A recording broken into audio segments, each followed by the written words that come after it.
Unahin ko muna yung last question. Last question was, hindi ko alam sa kanila.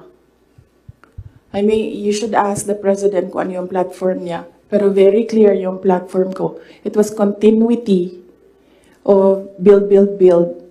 It was mapayapang pamumuhay, edukasyon, at trabaho. Very clear. And when I won, it was still mapayapang pamumuhay and trabaho and edukasyon, all related to security. And noong hindi ko nakuha yung overarching na sector, I focused on education. Siguro yan na rin yung sagot sa unang question mo. Paano ko nasabi na isubstantiate ko yung sinasabi ko? I don't ever remember may platform siya na sinabi kung anong gagawin niya para sa bansang ito.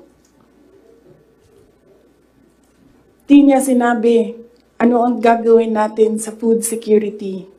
Wala siyang sinabi kung anong gagawin natin sa inflation na darating. Kasi alam naman natin na at the time na darating yun eh.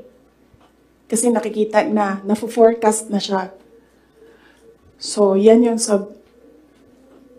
pagsasubstantiate ko sa sinabi mo.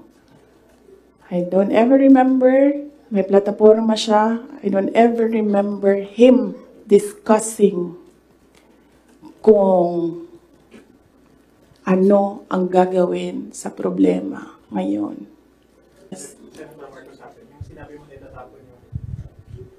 Just a very quick follow-up. When did the conversation happen between you and Senator Amy na you mentioned natatapon? Hindi kasi conversation yun eh, group chat yun. Tapos, noong banat sila ng banat, sinabihan ko na talaga siya. Sabi ko, one of these days, huhukayin ko talaga yan. Tatapon ko yun sa Philippine Sea, yan tatay ninyo. Okay, so, pwede tumuloy na muna tayo, ha? Kasi gutom na ako. Ma'am, Ma'am, Kelly Cordero po from Bago Radio.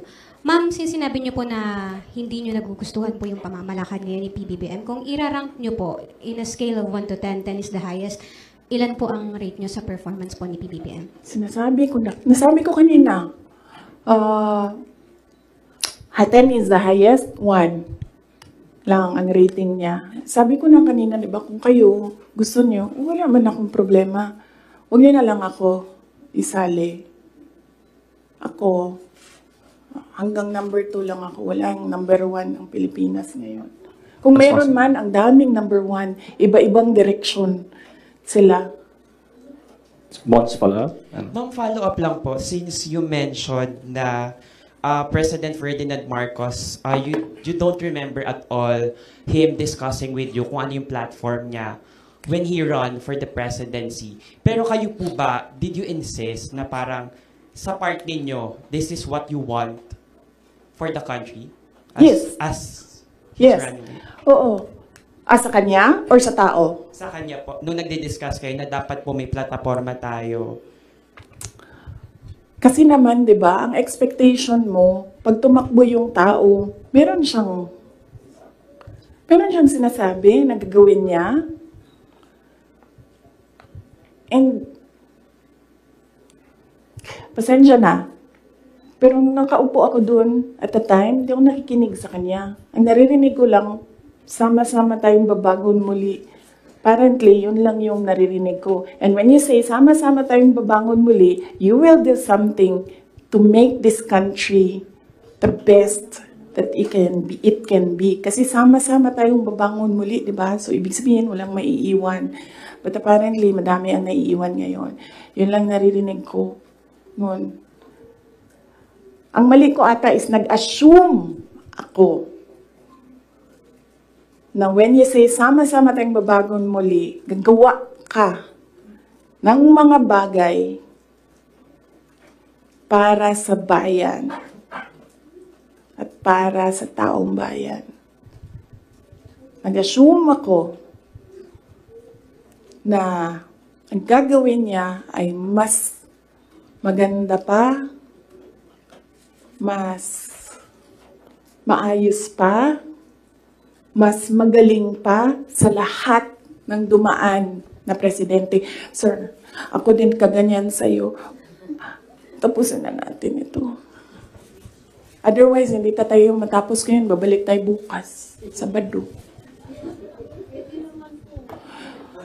Ma'am, ikaw lang yun at ako, ma'am. Sila, they want a weekend, ma'am.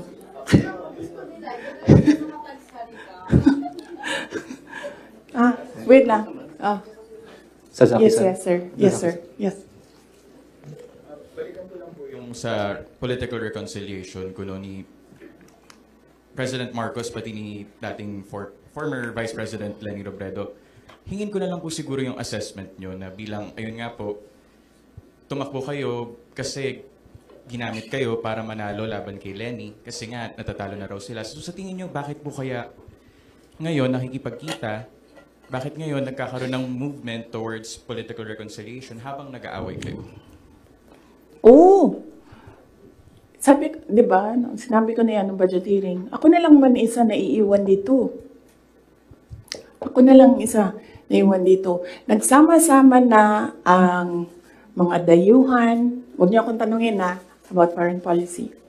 Mga dayuhan, mga NPA, mga smuggler, mga drug addict, ang mga yellow, liberal, at sino yung isa? Administration. Sama-sama na yan sila lahat.